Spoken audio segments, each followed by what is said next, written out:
সাইয়েদনা মুসা আলাইহিস সালাম জিজ্ঞেস করলেন, ইয়া রাব্বি, আল্লাহ আপনার কি ঘুমে ধরে না?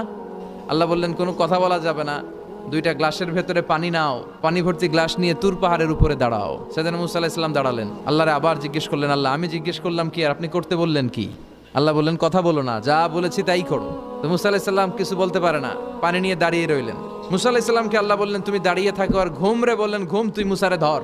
ঘুম যে এবার সাইয়েদনা মুসা আলাইহিস সালামকে ধরেছে। উনি ঘুমের ধাক্কায় আর থাকতে পারেন না, একবার ডানে যায় আরেকবার বায়ে যায়। ঘুমের ধাক্কায় হঠাৎ করে কাত হয়ে পড়ে যায় আর গ্লাসগুলো মাটিতে পড়ে খান খান হয়ে ভেঙে যায়। আল্লাহ ডেকে বললেন, মুসা বেশি কিছু হেফাজতের তো দায়িত্ব দেই নাই, শুধু দুইটা গ্লাস হেফাজতের দায়িত্ব দিয়েছে। ঘুমের কারণে এগুলোর হেফাজত করতে পারো নাই, ভেঙে খান খান হয়ে গিয়েছে।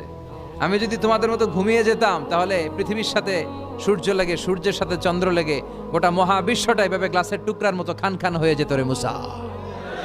এজন্য লা তাখুযুহু সিনাতু ওয়ালা নাওম, আমার ঘুমেও ধরে না, ঘুমের আগে যে তন্দ্রা আসে ওইটাও ধরে না।